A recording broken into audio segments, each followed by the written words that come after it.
Olá, jovem jurista, meu nome é Ronaldo Bastos, eu sou doutor em Direito e eu tenho um incômodo muito grande com a Faculdade de Direito. Um dos vários incômodos que eu tenho com a Faculdade de Direito é que os professores e a própria Faculdade de Direito não desenvolvem cursos extracurriculares para ensinar coisas básicas sobre ser jurista, e elas pressupõem que o jovem jurista já sabe, ou diz, se vira jovem jurista para saber. Uma das coisas é como usar o vade-mecum e quais são os tipos de vade-mecum. É por isso também que eu criei o meu curso de prática jurídica, para ensinar essas habilidades que não são ensinadas na Faculdade de Direito. Se você se interessa por esse curso, ele está aqui na descrição desse vídeo. Vai ser uma honra ter você como meu aluno, e todo mundo lá na comunidade do meu curso vai gostar de tê-lo lá também. Então, vade-mecum, né? Vade-mecum é esse compêndio de legislações, né, em que os juristas andam. Só que existem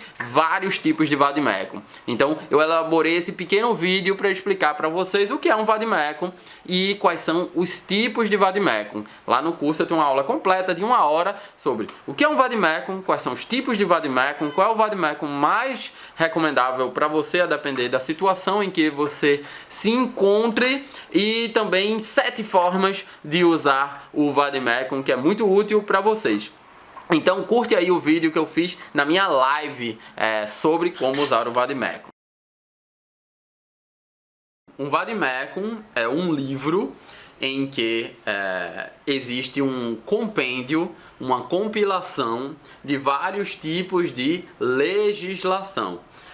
Em geral, o vade-mecum existe as legislações, está presente, está inserido nesse livro as legislações mais comuns, mais utilizadas pelos juristas. Então está lá a Constituição, está lá o Código Penal, Código de Processo Penal, Código Civil, Código de Processo Civil, sei lá, Código Eleitoral, Consolidação das Leis do Trabalho, enfim, várias legislações que são básicas para a formação do jurista. Está lá também uma série de legislações que a gente chama de legislações extravagantes, que são leis especiais. Por exemplo, se a gente pensa em direito penal, está lá certamente a lei de tortura, a lei de tráfico de drogas, o Estatuto do Desarmamento. Se a gente pensa a Lei Maria da Penha, se a gente pensa em direito civil, está lá a lei de registros públicos, a lei do inquilinato, a lei de alimentos, enfim. A gente pode pegar várias matérias e essas leis mais importantes estão no vade-mecum. Então, é muito comum, inclusive, identificar quem é um estudante de Direito, porque ele está com esse livro grossão de legislação, né? E os leigos acham que os juristas leem esse livro inteiro. Não, é um livro de consulta, né? A consulta à legislação. Normalmente é um livro grossão, bem pesado, né? E aí a gente começa a falar dos tipos de vade-mecum, né? Eu poderia fazer uma primeira diferenciação falando que o vade-mecum, existe o vade-mecum, esse grandão, que é chamado de vade-mecum acadêmico, né? E existe um outro vade-mecum que a gente chama de vade-mecum universitário. Algumas editoras estão lançando esse vade-mecum mais reduzido, com apenas as legislações ou os códigos propriamente mais utilizados. Por exemplo, quando você está cursando a faculdade de Direito, pegar uma disciplina Direito Penal, você vai estudar nas disciplinas de Direito Penal o Código Penal, né? E o professor de penal não consegue nem esgotar os crimes que estão no Código Penal, que dirá a legislação especial, lei de tortura, tráfico de drogas, Estatuto do Desarmamento, lei de interceptação telefônica, e outras leis. Isso vale para todas as disciplinas. A consequência disso é que o professor, o vademecum necessário para o estudante universitário é um vademecum um tanto mais reduzido, né? Então por isso que algumas editoras estão lançando esse vademecum universitário. Com esse vademecum é suficiente, né, para que o estudante não precise carregar muito peso durante a graduação.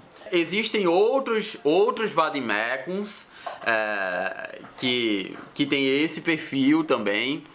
Tem um perfil, parece um perfil diferente, na verdade, que são chamados vademecums temáticos, né? Que são utilizados pelos advogados especialistas e também a sua pergunta, Davi, por aqueles que vão prestar a segunda fase da OAB. A gente sabe que na OAB você tem uma primeira fase que cai em todas as disciplinas jurídicas praticamente, e tem uma segunda fase que vai cair apenas uma disciplina. Então se você escolhe penal, você vai precisar ter os conhecimentos de penal e processo penal. Se você escolhe civil, vai precisar ter os conhecimentos de civil e processo civil, e aí por diante.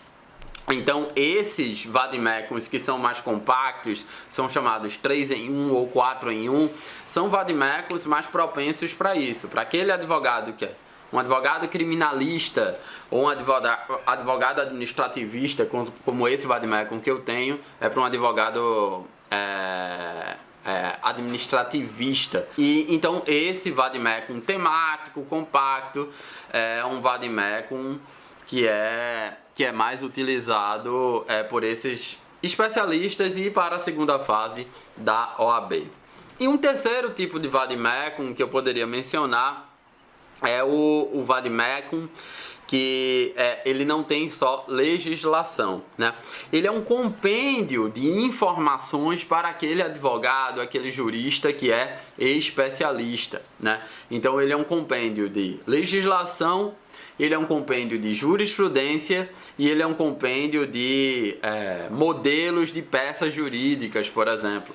Existem vademecums trabalhistas, vademecums criminais, vademecums cíveis, que é um vademecum diferente nesse ponto. Tem vademecum carreira policial, que é o vademecum do delegado de polícia.